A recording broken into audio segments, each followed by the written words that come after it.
Saya mengenal ke dunia perjahitan. Awal mula saya diajak salah satu teman, awalnya itu dengan misi mencari pekerjaan.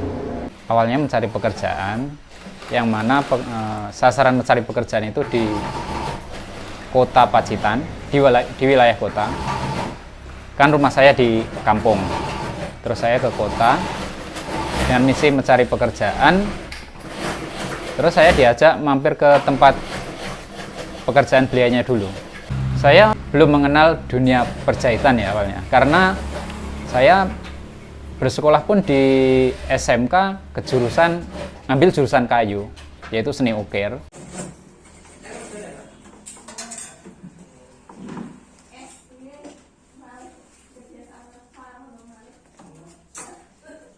Ya, saya terjun di perjahitan, yaitu karena terpaksa, karena tidak ada pekerjaan lain, karena ya semacam gimana ya, nggak ada pilihan waktu itu karena nganggur lama, terus bingung mau kerja apa. Setelah diajak teman, akhirnya mampir ke tempat kerja beliau, yaitu di tempat penjahit juga di kota Pacitan. Dan saya ditawari oleh pemilik penjahit itu, le timbang bingung golek pekerjaan, mbok melu aku ae kene, ayo latihan jahit, gengko lek wis iso, yo ayo kerja bareng. Nah, dari situ saya ya memaksakan diri untuk latihan jahit ya, dengan tidak pedenya, dengan memaksakan, bahkan pakai meteran kayak gini. Itu saya malu, bener-bener gak pede, karena ya memang saya itu biasanya liar, di tongkrongan di jalan, terus harus diajak kerja macam kayak gini, halus-halus pegang yang harus nggak boleh, yang penuh kesabaran.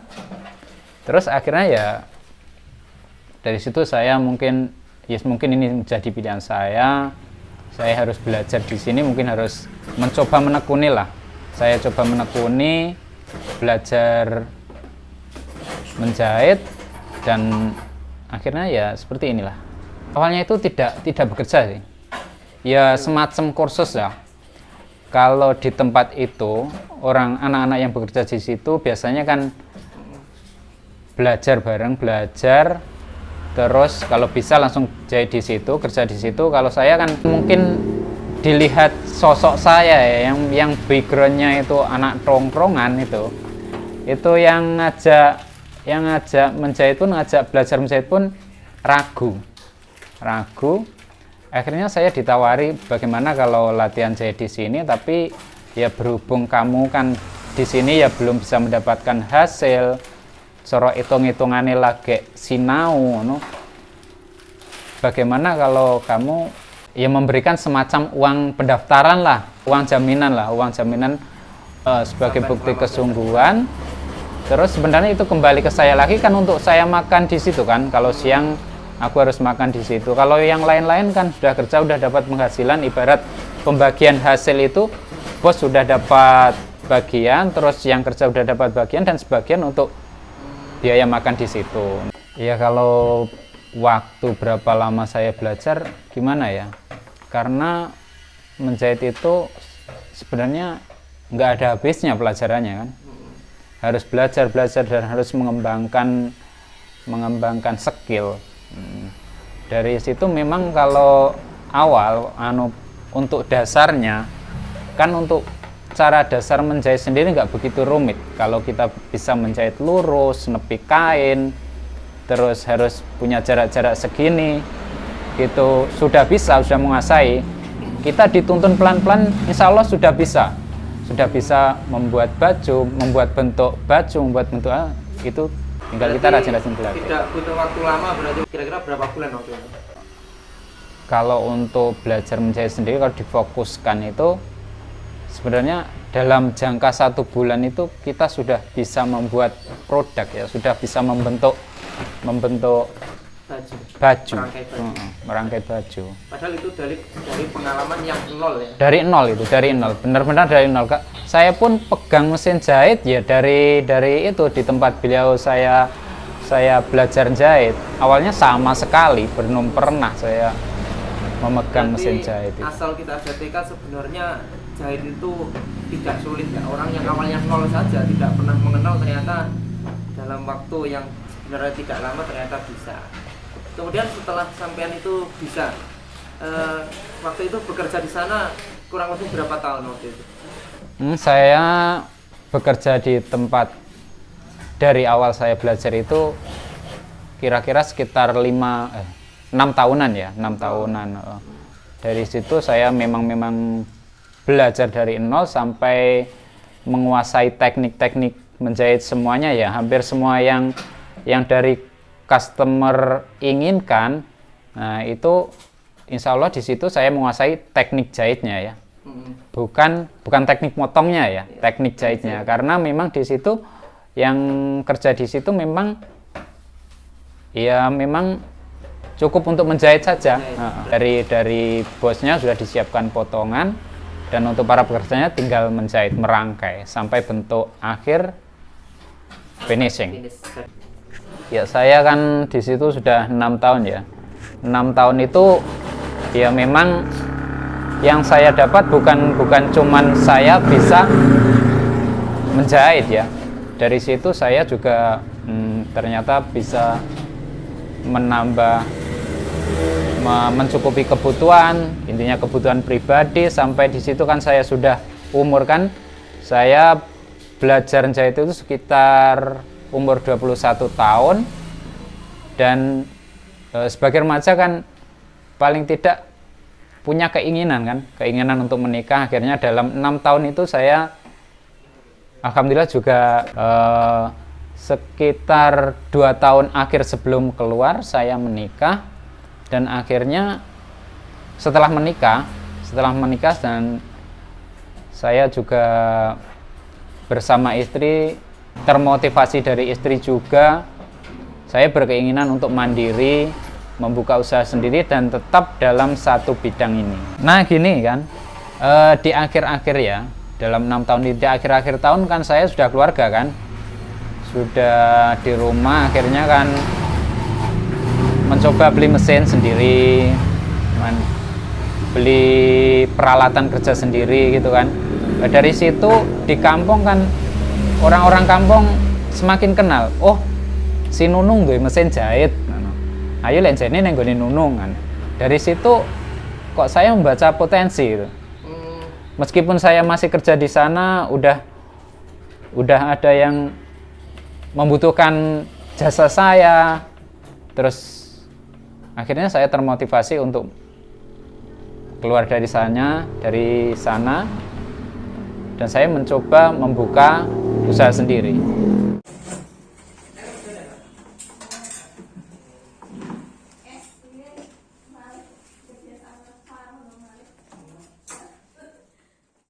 Di tahun saya kan di sana tahun 2007, sekitar 6 tahun 2012 ke 2013 saya memutuskan untuk keluar dari sana dan merintis buka usaha jahit di kampung saya.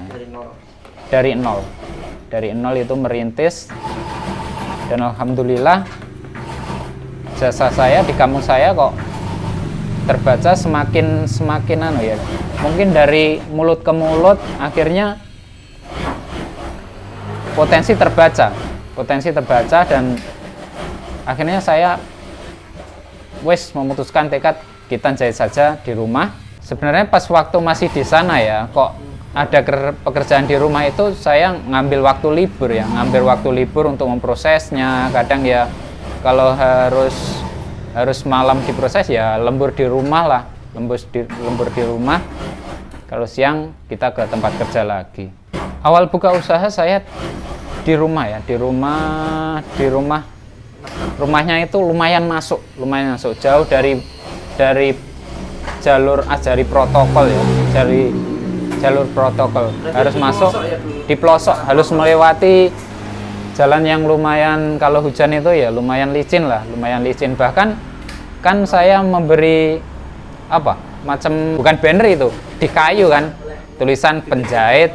Nah, di bawahnya penjahit saya kasih keterangan awas jalan licin, karena saking licinnya. Bahkan ada salah satu customer dari agak jauh dari rumah saya pernah jatuh sampai kena itu ya, kena lumpur bajunya. Aduh, kasihan banget. Tapi itu yes, awal-awal perjuangan lah di situ. Saya customer tidak langsung ramai lah, dari tetangga.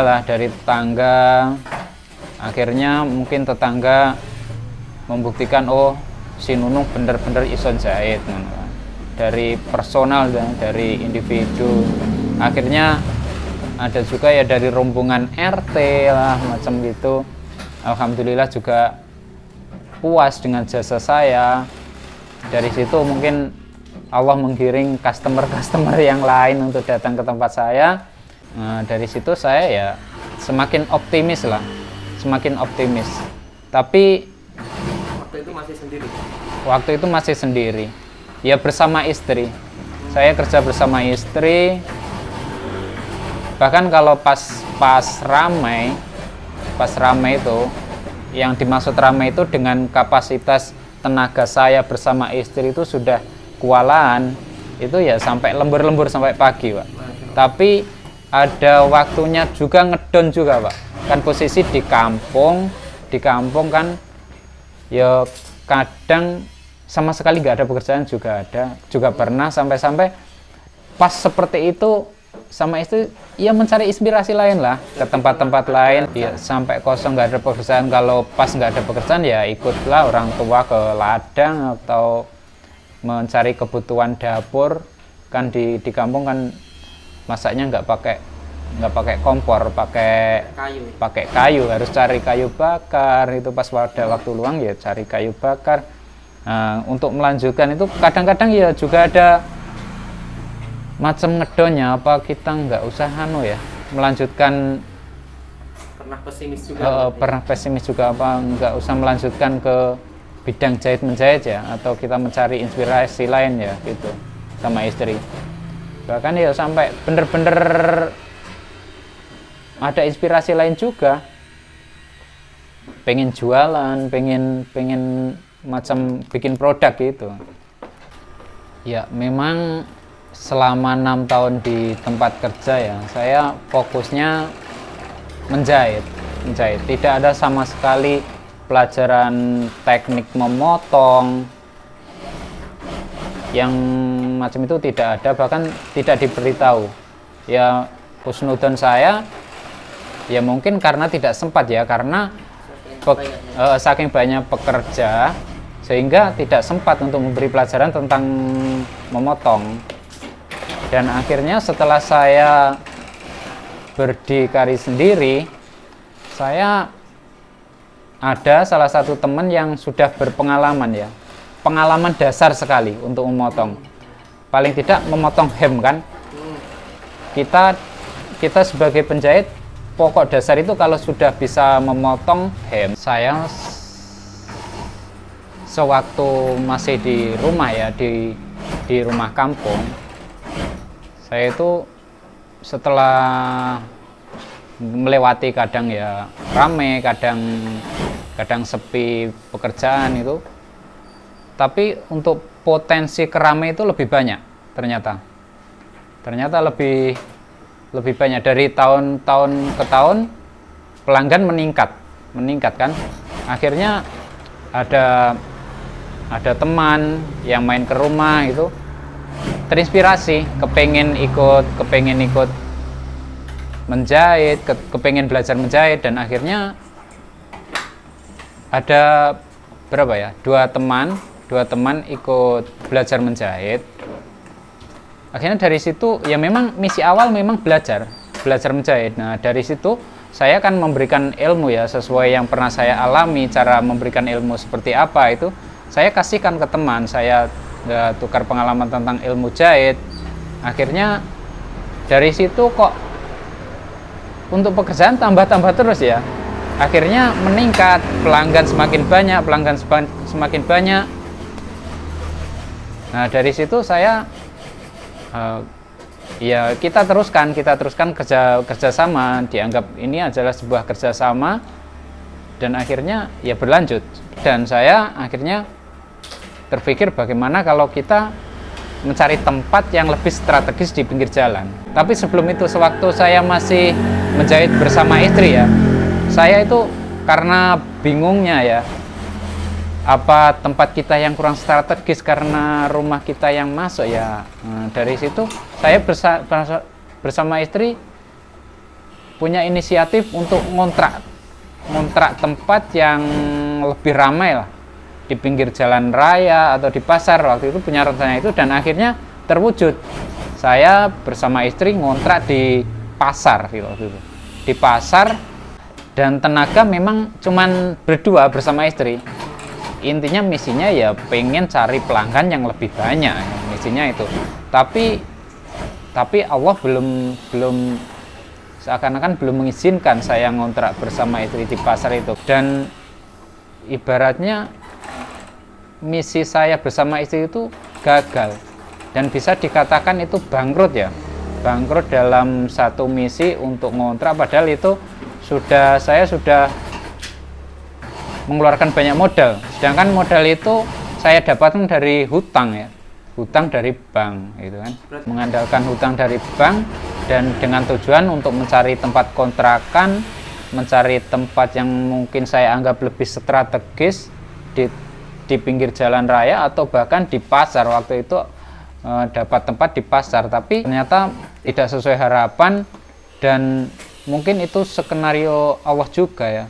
Waktu itu kan mama saya, ibu saya kan sudah tua, sudah sakit-sakitan gitu, sudah menderita sakit, sedangkan kalau siang saya harus ke tempat kontrakan bersama istri, sedangkan orang tua itu yang ngerawat nggak ada gitu kan. Mungkin itu skenario Allah, dan saya pun harus kukut semua barang-barang saya bawa ke rumah lagi, mesin-mesin saya boyong ke rumah lagi. Dan ya udah, itu percobaan awal untuk meniti karir di dunia penjahitan. Dan ternyata itu bahkan menjadi ngedon juga, tapi ya udah, tetap tawakal Allah, kita optimis, tetap ya skill yang kita punya sementara kan jahit. Saya ngobrol bersama istri gitu, ya kita tetap tekuni apa yang ada dulu, yang penting kita tetap bisa merawat ibu, orang tua gitu. Saya ya kan pinjam permodalan dari bank kan paling tidak 2 tahun kan, sedangkan saya ngontrak di pasar itu cuman berapa bulan ya, harus menanggung tanggungan angsuran gitu ya, tetap dijalani lah, harus menyisihkan uang untuk melunasi angsuran. Dan akhirnya di sekitar tahun 2013 mau saya meninggal, dan saya tetap masih bertahan di rumah, dan akhirnya tetap menjalani kegiatan jahit-menjahit, dan tetap membaca potensi. Ternyata prospek tentang penjahit ini masih lumayan bagus di lingkungan saya, khususnya di pedesaan. Ternyata masih lumayan bagus, dan dengan teori skill yang saya miliki terus saya kembangkan, dan alhamdulillah tetap terpantau orang-orang banyak, dan akhirnya ya seiring berjalannya waktu tetap bangkit lagi. Ya, pelajaran yang bisa diambil yang jelas saya dapat pengalaman, mungkin ya sering saya dapat masukan juga kan, mungkin itu kurang berkah dengan modal yang saya dapat, dan itu termasuk riba juga kan, dari pengalaman ilmu-ilmu yang saya dapat. Dan juga mungkin itu Allah menggiring untuk saya bersama istri harus merawat orang tua dulu, dan akhirnya ya tetap berusaha di rumah dulu aja lah, tetap bekerja di rumah, dan tetap menjalani aktivitas yang ada dulu gitu. Nah, dari situ kan saya punya 2 teman kan, otomatis saya nggak cuman bersama istri, saya punya teman jahit. Selain teman jahit, itu juga teman yang menginspirasi juga. teman yang menginspirasi, banyak mengasih masukan terutama tentang ilmu agama. Nah, kita itu jalan harus gini. Nah, akhirnya kan tukar ilmu kan, saya punya skill jahit kan, beliau punya ilmu tentang agama, dan kita ternyata harus bisa berjalan bareng. Ternyata ini ya memang saling membutuhkan untuk perjalanan hidup. Punya motivasi untuk siraman hati dan untuk urusan keduniaan, dan akhirnya saya termotivasi. Dari situ saya juga mendapat masukan tentang bagaimana mencari uang yang halal, permodalan yang halal, dan tentang bab ribawi itu ada masukan. Dan dari situ kita berjalan bareng-bareng ya, bangkit, dan ditambah lagi dengan tambahnya pelanggan jahit, akhirnya termotivasi untuk pindah tempat. Nah, akhirnya ini misi yang kedua kali. Yang dulu itu bersama istri gagal, ini uji coba yang kedua kali dengan bismillah dari rumah berangkat mencari kontrakan lagi dengan modal seadanya. Kan waktu itu sudah ada modal mesin yang cukup untuk bekerja tiga orang, dan perlengkapan jahit sudah bisa jalan lah. Untuk kapasitas 3-4 orang sudah bisa jalan. Akhirnya dengan modal itu kita mencari kontrakan lagi dengan bismillah dari rumah. Ya Allah, bismillah, ini langkah saya, berikanlah kemudahan, dan kalau bisa dari doa yang hati yang paling dalam, kalau seandainya waktu nanti mengizinkan, Allah mengizinkan, saya pengen punya minimal kios untuk bisa bekerja, dan paling tidak di dekat jalan raya dan juga di dekat masjid. Dari itu kan selalu ada masukan terus tentang ilmu agama, otomatis saya pun ternyata itu saling membutuhkan. Berjalannya untuk mencari urusan dunia itu harus diimbangi dengan ilmu agama, dan saya tekad bulat harus meninggalkan riba. Dan yang kita cari adalah keberkahan. Yang sangat menyentuh sekali kan, yang saya pahami dari bentuk ribawi itu sendiri kan, dari Allah sendiri sudah menantang perang dengan orang yang berurusan dengan riba. Nah, dari situ saya tetap termotivasi untuk ya dengan seadanya saya tetap berjalan, berusaha, dan berazam untuk melunasi hutang riba yang sudah saya ambil. Sampai ke tempat kontrakan yang baru ya, waktu itu saya tetap masih punya tanggungan hutang ya, sekitar mungkin ya setahun, kurang lebih setahun 2 tahun lah ya. Dari situ saya tetap berusaha lah, semaksimalnya. Saya nggak mungkin harus menutup begitu saja. Ya udah, saya semaksimalnya tetap sesuai prosedur yang berjalan, tapi di dalam hati bismillah, saya tidak akan mengulangi lagi hutang seperti ini. Dan yang sangat luar biasa ya, dari azam saya yang ingin meninggalkan hutang riba itu, dari niat saya itu, Allah memberi kemudahan.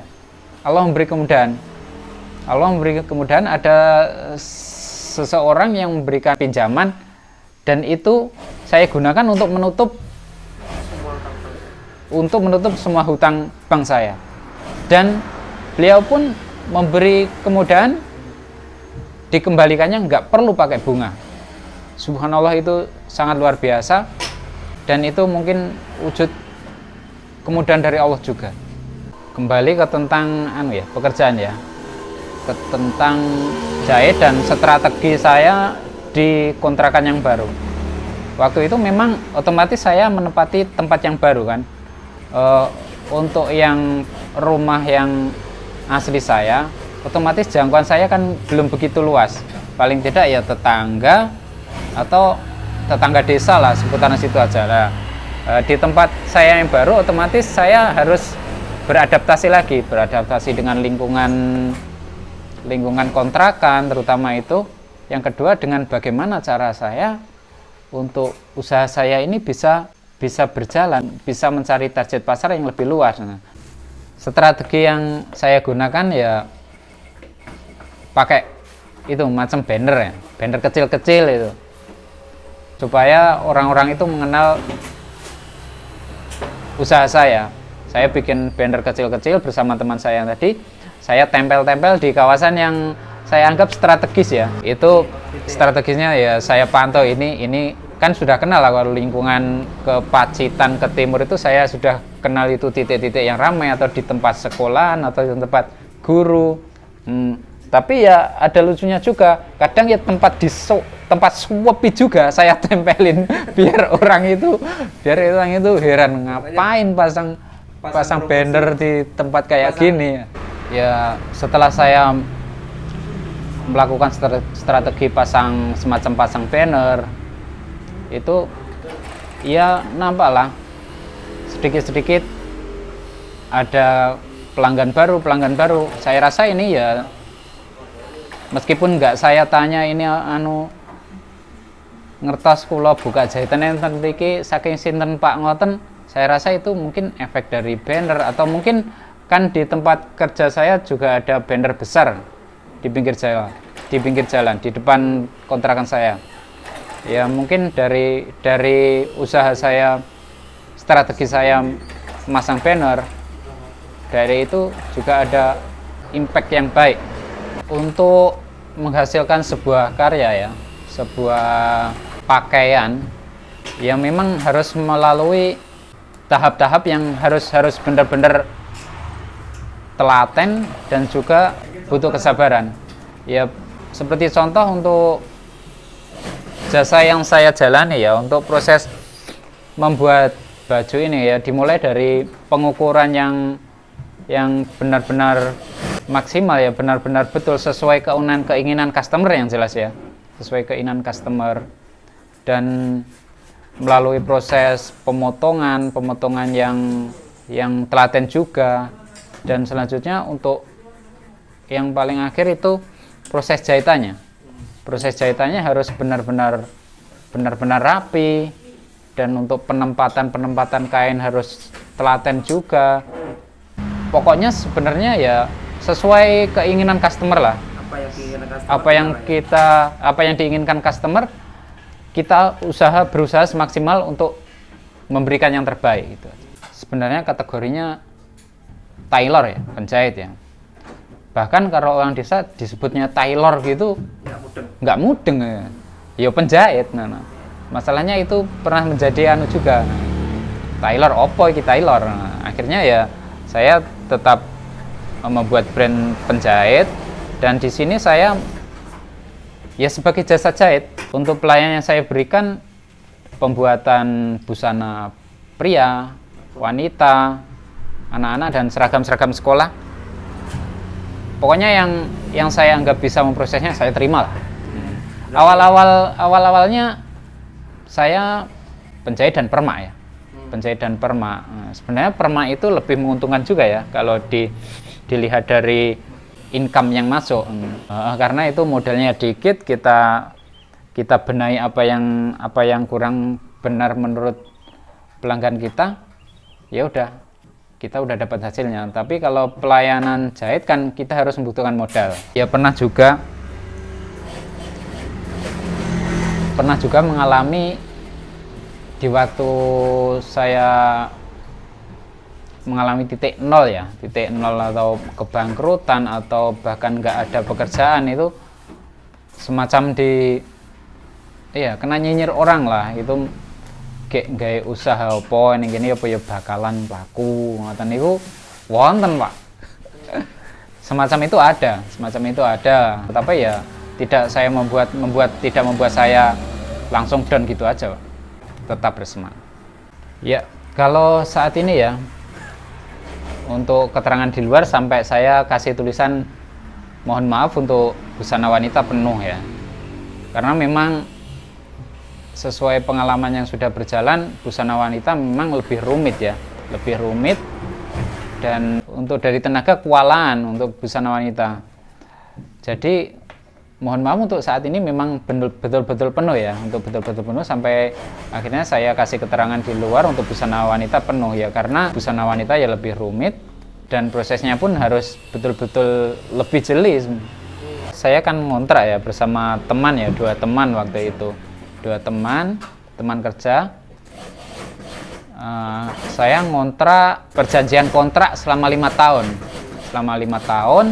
tapi seakan-akan belum puas ya hati ini, belum puas ya, 5 tahun tak 5 tahun aku harus nganti neh.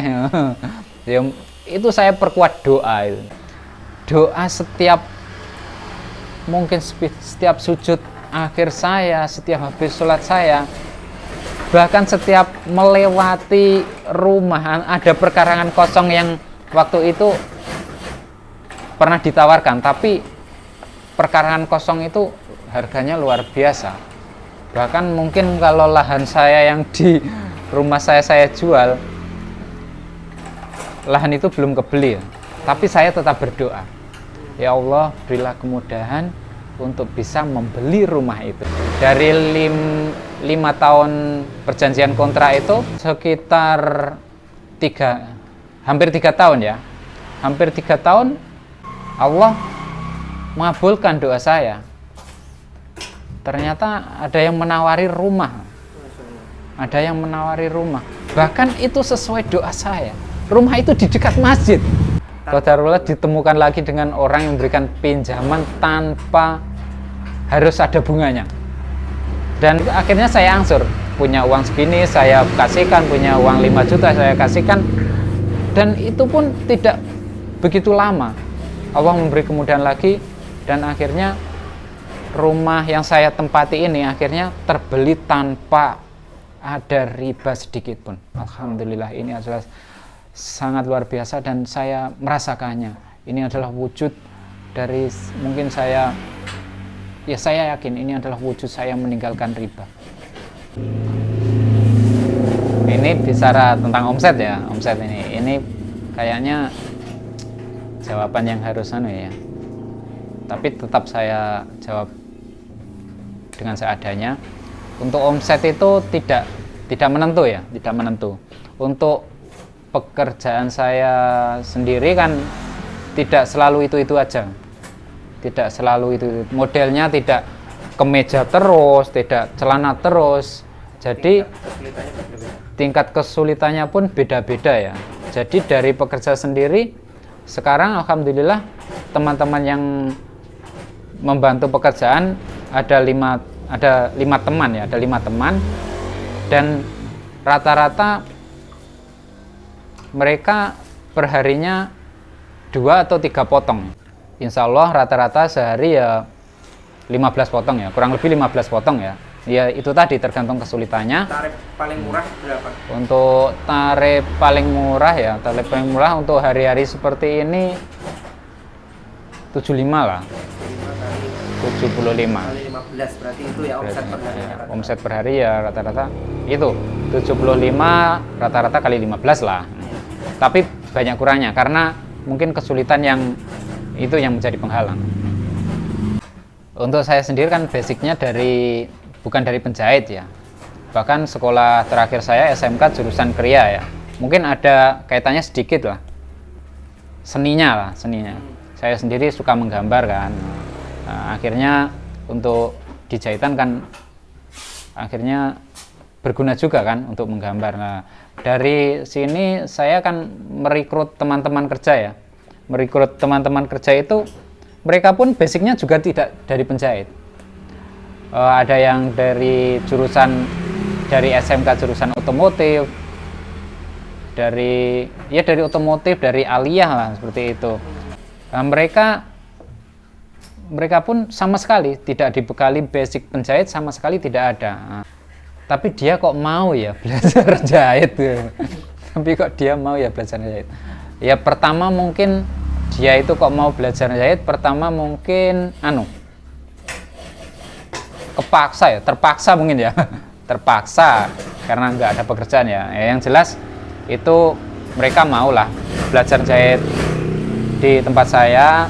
Yang jelas teori pengajaran saya seperti apa yang saya dapatkan dahulu di tempat kerja saya. Berarti pengalaman Yang penting ada kemauan. Titik pertama ada kemauan. Ada kemauan, ada niat. Nah, dari situ tergiring. Setelah ada kemauan, ada niat, otomatis suka lah.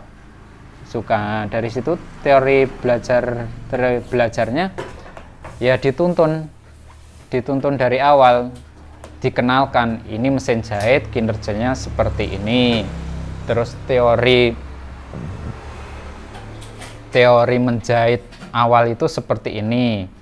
Nah, kalau sudah bisa menjahit seperti ini, nanti otomatis meningkat ke proses selanjutnya sampai bisa membentuk pakaian. Itu butuh proses berapa bulan rata-rata untuk teman-teman yang Kalau untuk proses yang belajar jahit di sini, saya rasa nggak lama. Teman-teman itu nggak lama ya. Kalau saya ngapati kalau sudah bisa menjahit menepi, pokoknya penempatan kain yang sudah rapi, itu langsung saya praktekkan ke media yang beneran. Berarti belajar langsung praktek bikin baju. Ya mungkin awal-awal nggak baju yang dijual lah, bukan baju dari customer, mungkin bajunya sendiri. Kalau ada kain sisa agak lebar ya dibuat baju macam kombinasi gitu. Bahkan kebanyakan mereka punya sarung. Kebanyakan dari sarung itu dibuat baju akhirnya untuk malpraktek. Seperti itu. Alumni SMA belajarnya setelah lulus ya? Iya, ada.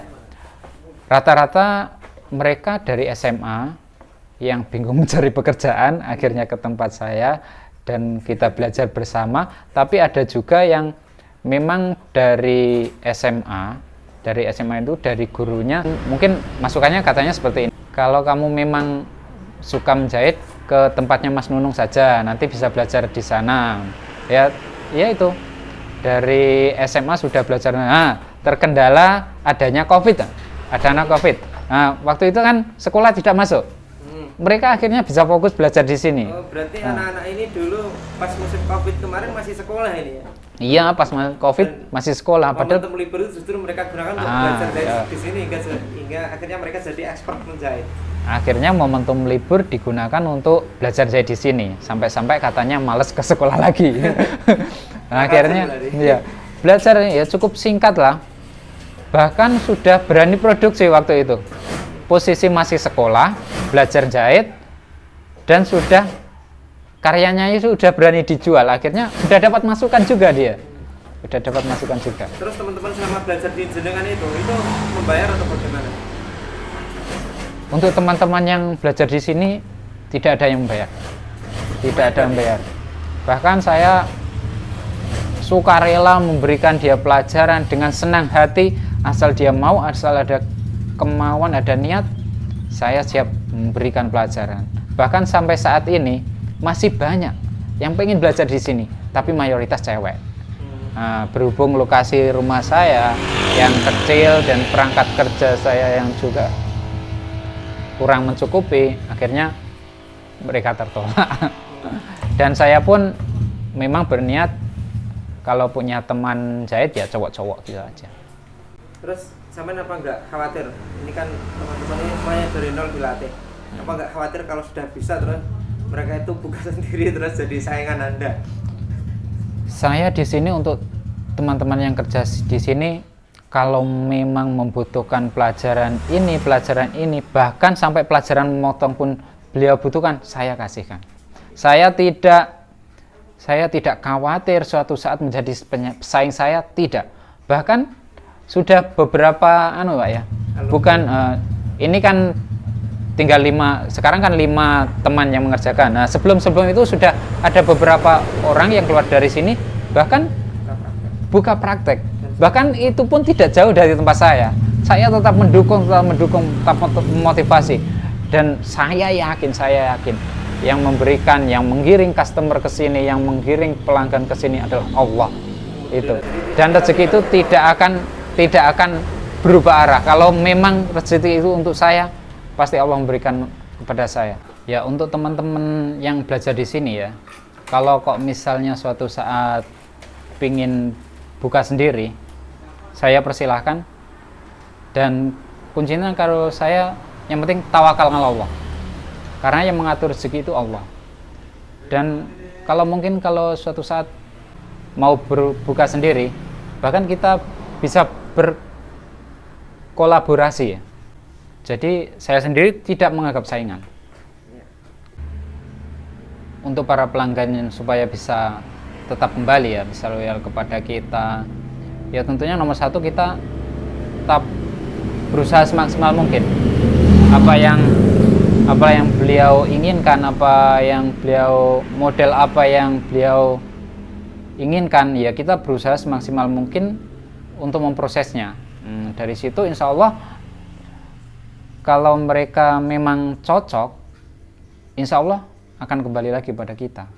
Intinya kita tetap memberikan pelayanan yang terbaik dalam hal ini. Ya dari sekian lama ya, apa yang sudah saya kerjakan, ini yang sudah saya gapai atau saya dapatkan. Sebenarnya tujuan, kalau sekarang ini tujuan utama saya mungkin ke anak mungkin ya, ke anak. Yang penting saya bisa menyekolahkan anak ke jenjang yang lebih baik, dan sekolah tersebut mungkin bisa berguna untuk keduniaan dan juga mungkin untuk akhirat kelak. Itu tujuan utama saya. Kalau mungkin kok saya bisa mendapatkan rumah atau mempunyai mobil, itu saya anggap bonus saja ya, bonus saja, bonus dari Allah. Ya saran saya untuk bagi teman-teman ya, bagi teman-teman yang ingin memulai usahanya, mungkin usaha yang sama dengan usaha saya atau usaha-usaha yang lain, yang jelas nomor satu tetap sabar ya, tetap sabar dan tawakal Allah, karena semuanya itu hanya kehendak Allah. Kita berbuat apapun itu semuanya hanya atas izin Allah. Dengan tawakal kita tetap berusaha sesuai dengan skill kita yang kita mulai, yang kita miliki, atau dengan tujuan apa yang kita akan tuju. Yang penting tetap sabar dan tetap semangat. Ya, untuk bisa melakukan kerjasama dengan kami, dengan Gria Jahit, atau memerlukan jasa Gria Jahit, bisa mendatangi langsung ke rumah kami, ke kios kami, yaitu Gria Jahit, Jalan Pacitan Lorok, kilometer 18, tepatnya di RT 1 RW 6 Gawang, Ketro, Kebon Agung, di pinggir jalan raya pas pokoknya. Atau bisa langsung hubungi ke nomor WA 0838 3060 0774. Ya, saya Nunur Rahmat, owner dari Gria Jahit. Terima kasih telah menonton video ini, semoga bermanfaat, dan jangan lupa subscribe channel ini.